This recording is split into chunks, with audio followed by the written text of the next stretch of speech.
you grew into 9 stores, right? You got very, aggressive, it seemed.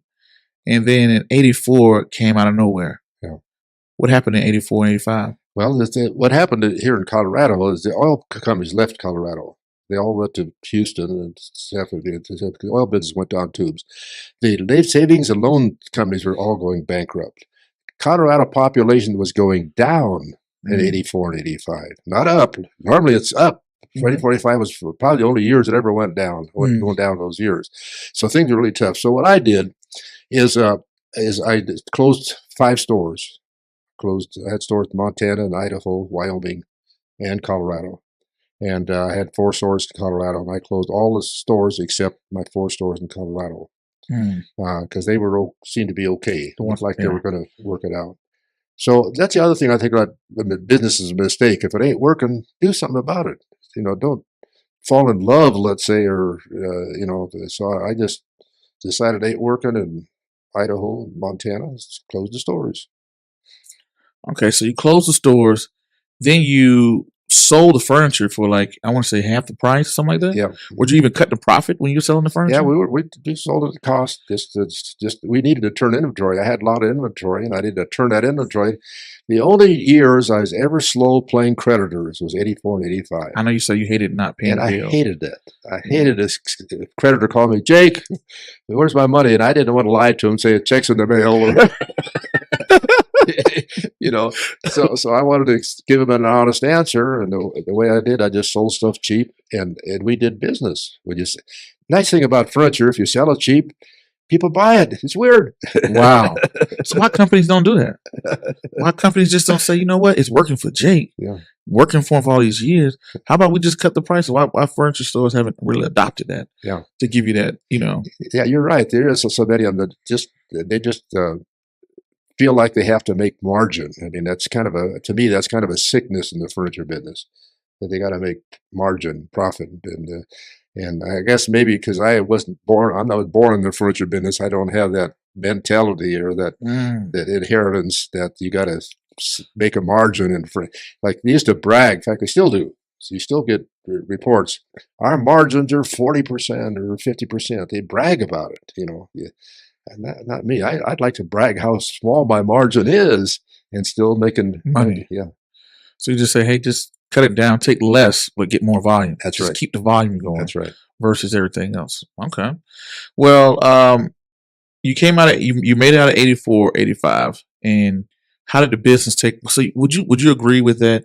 That it seemed like after that recession period, after that 84, 85, things kind of took off for you. Yeah. To talk about recessions, I think we're in a recession now. But what happened 74 back, I wrote another book, by the way, about recessions. I didn't see that one. I got to give you a copy. I wrote How to Survive Recessions.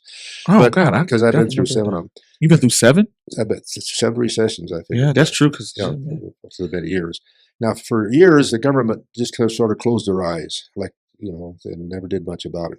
But starting in 1980, I think when Reagan was the first guy, but then I think Clinton and Obama and whoever, Bush, instead of just letting a recession, the country go down the tubes, they start helping. Well, one thing they did, lowered interest rates. So they lowered interest rates to almost nothing, and that helped the economy. You could buy a house, a car, something at almost no interest rates. And actually, they maybe throw some stimulus money out there. Now, what I see what's happening today that bothers me a little bit is interest rates are going up. I say, hey, guys, you're killing the economy. Would you go buy a house and pay 8% interest? No. Would you buy a car and pay 8% interest? But you got to think about it, Jake. But y'all was buying houses for 15, 16% in the 80s. Well, they were, back then.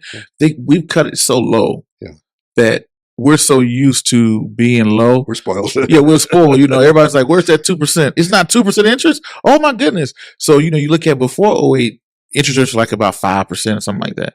Now, today, you tell somebody 5%, they're like, whoa, that's out of control. Because we got so accustomed to a low interest rate society.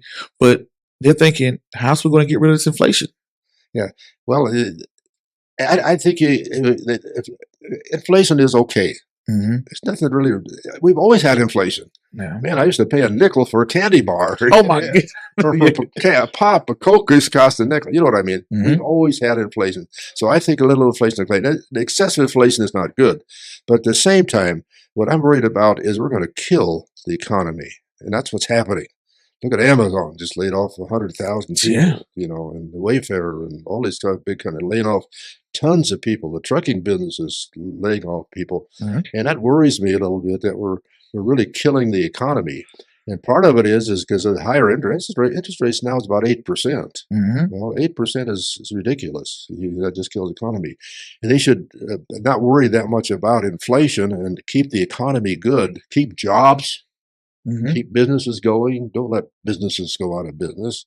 So to me, they should be lowering interest rates. Wow. And I think for some reason our present administration doesn't agree with me. Yeah. I think, when you look at the business end of it, they're looking at the CPI report, the Consumer Price Index, right? And they're looking at, we're at 8%, we're at 9%, we're at 10%. We're seeing gas and fuel. I sit with Councilman Steve Sandberg yesterday out in Aurora. And I think he said in Colorado alone, inflation went up 16%, right? So, you saw how the housing market was over the last couple of years where people was buying anything. So, now with these inflations, interest rates going up, you're seeing, housing market kind of cool off and turn into a buyer's market, slowly turn into a buyer's market. So I think that, they're looking at, they want inflation at 2%. They said 2% annually is fine, but not at 8, 9, 10% or whatever. So they're trying to take that rate of like, hey, let's raise interest rates to stop the inflation. Then once it peaks, then we'll slowly cut back off the interest rates. That's what at least what Federal Reserve is saying. That's their goal. Like, we're going to raise interest rates until we can stop and slow down inflation, because they feel like if we don't, then what's going to happen? Because I think, when we pushed all that money into the economy with all the stimulus checks and the PPP and the stimulus, hey, stay at home, we're going to stay. We pushed so much money into the economy that, the demand for goods and services started to skyrocket. And, when you have supply staying the same, then we got supply issues going on at the same time with the pandemic that was going on. So when you have the supply issues cope with the demand going up and supply at the same time, prices started, reacting. And now you see the prices reacting. People are like, whoa, look at these prices. Federal Reserve, look at this. Oh my God, we got this inflation going on. How do we stop it? How do we calm people down from buying? So yeah, and I was telling people, I said, hey, with the way interest rates are going to go, it's going to affect employment. Unemployment is very low right now. It's at 3.5, I think, is the national average. But it's going up though. Yeah, and that's what it has to. Very rapidly. It has to, because they're looking. It's at a 50-year low, and if you're raising interest rates, you're going to slowly. Because I looked, now I wasn't alive back then, but I went back in the 80s and I saw what Paul Volcker, who was the federal chair at the time, and I seen what did he do when I think they had oil prices went through the roof in the late 70s and 80s, and inflation was at like 14%. They jacked interest rates all the way up to 15%.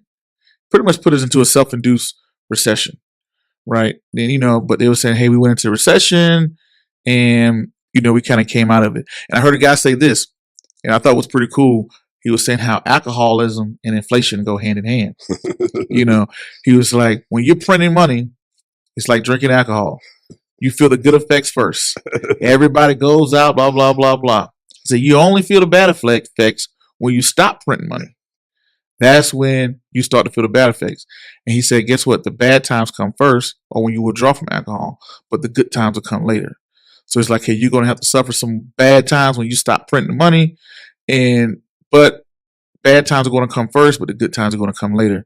Versus when you was printing the money, the good times come first, and you felt the bad effects later. So it was like alcoholism. Like when you're printing money, everybody's like, woo, woo, everybody's happy and excited and everything like that. But then as soon as you stop, the bad effects come first. But you got to go through this rough time.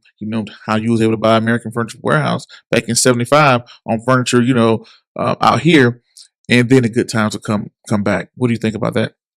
Well, your point is well taken. Yeah, I think there's some merit to that too. I stayed at the Holiday Inn last night, and I learned. Yeah. I read a book at that was a commercial for a while. Like, oh, you're so smart because you stayed at the Holiday Inn last night. But yeah. Go ahead. I didn't mean to cut you off there. Yeah, but I don't know. I just the higher interest rates just scare me. That One thing that kind of bothers me is, you see a lot of homeless people everywhere now, and that's part of that. I think is because housing is so expensive Hmm. too, Oh yeah. and so there's another side of that too. The social side of that too. So high interest cars. Can people afford a car? I mean, you got to have a car. You're going to pay, high interest. So that the other side that bothers me is a lot of the things that hurt, Everyday people. yeah, everyday people at high interest rates. I saw that. I was very commendable about you why you didn't like bankruptcy. Yeah, Usually corporations there's nothing to see wealthy people file bankruptcy over the time, but you're saying, hey, it's a cop out. yeah, I saw that. You're like, it's a cop out, and only the people at the Yeah, bottom hurt. yeah, they should have got their house in order and cut what costs or whatever they needed to do but they just it's a cop out. I think most bankruptcies today are still a cop out. Mm. So even back in '08, when you had all those big companies like Ford and General Motors, and they're like, hey, we're going belly up because of the market crash. You think that was a cop out? Or you think that was they needed that? Yeah. Well, they need to reorganize. Amazon.